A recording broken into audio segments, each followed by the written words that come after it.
Okay, let's talk about that feeling.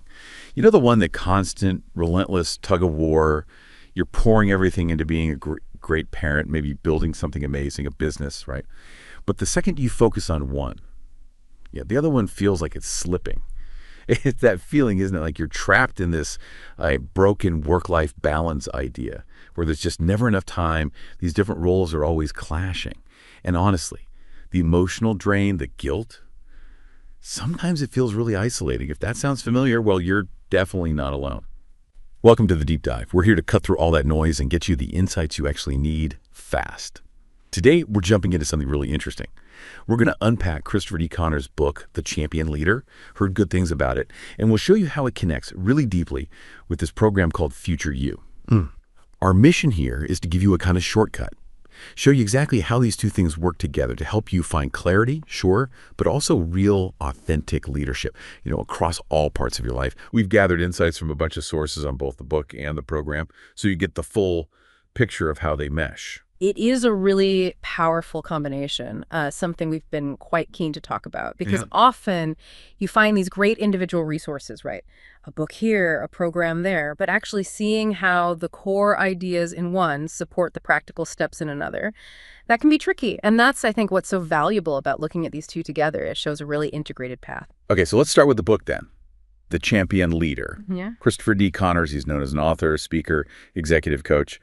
What's the main idea behind this book? What's he getting at? Well, fundamentally, The Champion Leader is all about boosting leadership effectiveness through emotional intelligence, EI, right? Connors uses this metaphor that I find really helpful. He calls the book both a mirror and a map. A mirror and a map. Okay, tell me more. So the mirror part is about deep self-reflection, like really looking at yourself. The book pushes you with questions, exercises. It helps you understand your own emotions, your reactions, what makes you tick, your triggers, strengths, all that. Then, once you've done that inward look, you get the map. And that's where Connors gives you the practical stuff, clear advice, strategies, actual steps you can take to develop those leadership skills. So it's this journey, from looking in the mirror to actually charting a course.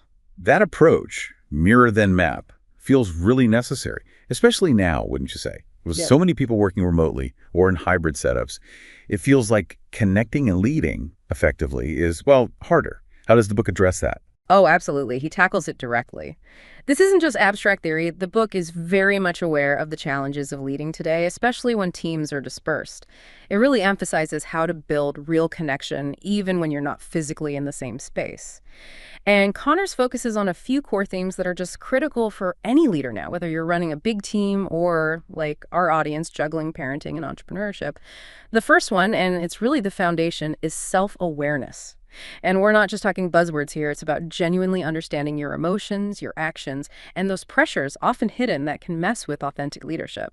Connors points to common obstacles like fear, that worry about making the wrong move. Also, social pressure, feeling like you have to fit in or meet expectations instead of leading from who you really are. And something he calls mental chess. Mental chess. What's that about? It sounds exhausting, especially for someone already juggling business strategy and school pickups. It is exhausting. That's exactly the point. Mental chess is that constant internal game of overthinking everything. Predicting every reaction, strategizing against problems that might not even exist, whether it's with clients, your team, or even just in your own head. It's the opposite of leading from a place of clarity and intuition.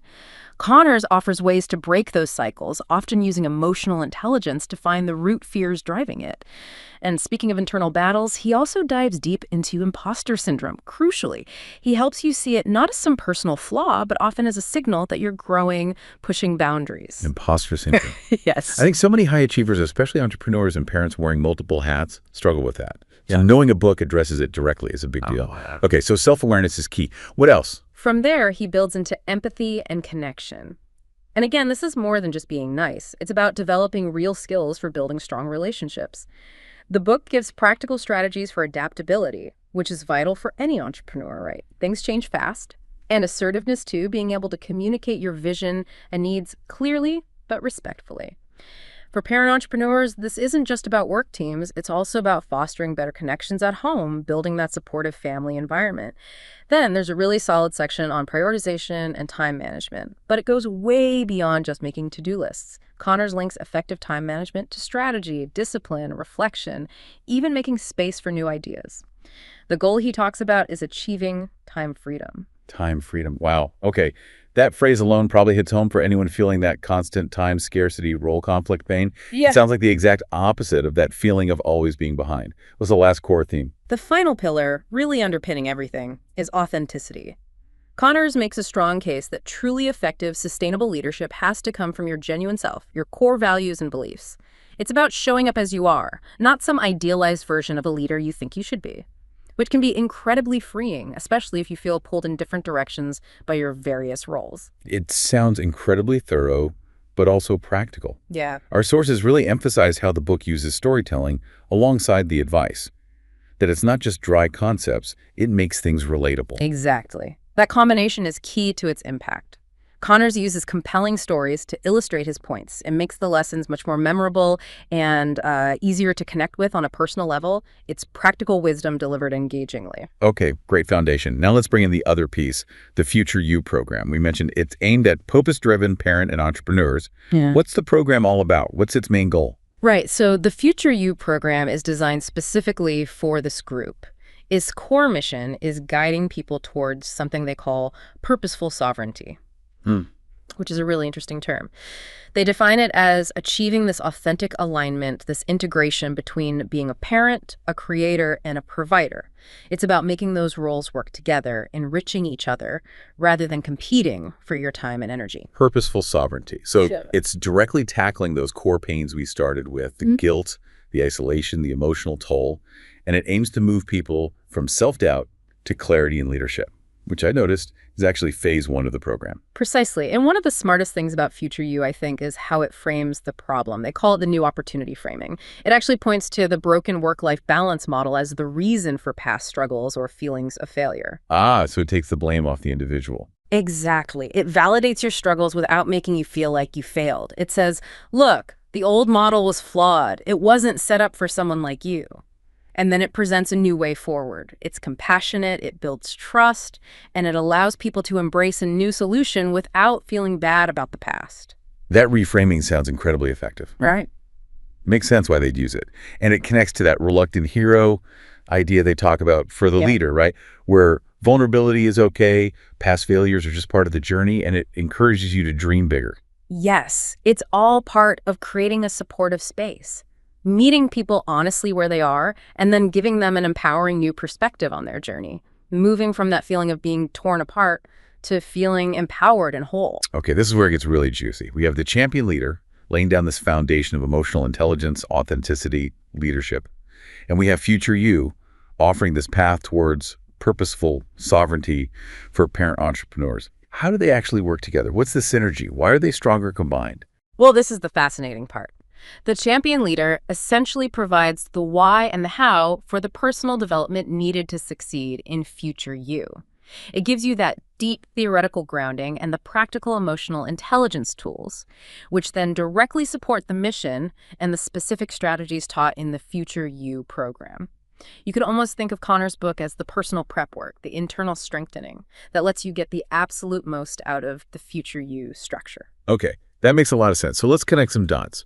If the champion leader directly addresses imposter syndrome, how does that specifically help someone in phase 1 of Future You, which is all about moving from self-doubt to clarity and leadership? It's a direct link.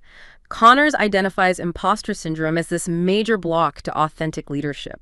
The book gives you tools for self-reflection, for challenging those inner critic voices, those false beliefs, that directly tackles the self-doubt. So when you bring those insights from Connors into Future You's phase 1 and combine it with that validating, reluctant hero approach, it creates this really powerful space for change. You start to genuinely believe you're capable, even with those nagging doubts. It helps dismantle the doubt from the inside out. Right, attacking it from both angles. Yeah. Understanding it conceptually and having a supportive framework. What about other connections? You mentioned the book's focus on time management and prioritization. How does that plug into Future You for someone drowning in time scarcity? Oh, this is a huge one. Connor's ideas about prioritization, strategy, discipline for time, they align perfectly with Module 3 in Phase 1 of Future You. That module is actually called Defining Your Sovereign Success, and a key tool they introduce is your not-to-do list. A not-to-do list. I like that. Yeah. It forces you to identify what you can eliminate, automate, or delegate. It's all about actively creating that time freedom Connors talks about. So for a parent entrepreneur, it's not just about managing chaos anymore. It's about intentionally designing your time to reduce that constant feeling of conflict and scarcity. It's practical application of Connors' principles. Taking control, basically, What? not just reacting. Right. Okay. And something else you mentioned, the storytelling. The champion leader uses stories. Does future you do something similar? Yes. This is another massive area of synergy, storytelling. Connors uses stories to make his points stick, right? To make complex ideas relatable. Future You takes that principle and runs with it, especially in phase 2, which is literally called creating belief through story. It doesn't just use stories. It teaches members how to craft their own powerful narratives. They use frameworks like the Epiphany Bridge to help you articulate your own journey, your struggles, your breakthroughs. So it helps you own your story. Exactly. Yeah. Which builds incredible self-belief. And it also helps you connect deeply with others, your kids, your team, your customers. They also use things like parables and celebrating small wins through stories to reinforce the concepts. It's story as a tool for transformation. That's really powerful, weaving narrative through the whole process. Now, I know there's also an AI element in the future you world, Kai, is that right? How does Kai fit into this picture, especially with reinforcing the self-reflection and EI stuff from the book? Yes, Kai. It's a really interesting and, I think, important part of the ecosystem. Think of Kai as a sort of practical AI-powered coach that helps you apply these principles continuously.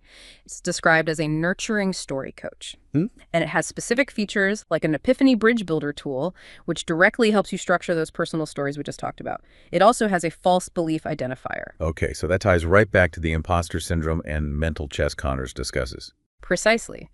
It prompts you to identify and challenge those limiting thoughts that hold you back. So Kai acts as this ongoing support system, helping you actively practice the self-awareness and emotional intelligence skills that the champion leader introduces. It makes the application very concrete and accessible. Okay, so pulling this all together then, for everyone listening, what's the main takeaway? What's the bottom line on the champion leader and its connection to future you? So the core takeaway is this. The champion leader gives you the essential personal toolkit, the emotional intelligence, the self-awareness, the leadership foundations, and that toolkit is precisely what you need to fully unlock the power of the Future You program's frameworks and strategies. The book provides the internal grounding that helps you move effectively from feeling fragmented and stressed towards that integrated, aligned state they call purposeful sovereignty. It helps you lead authentically, not just manage chaos. A really potent combination, it sounds like, for anyone trying to navigate those demanding roles of parent, creator, leader.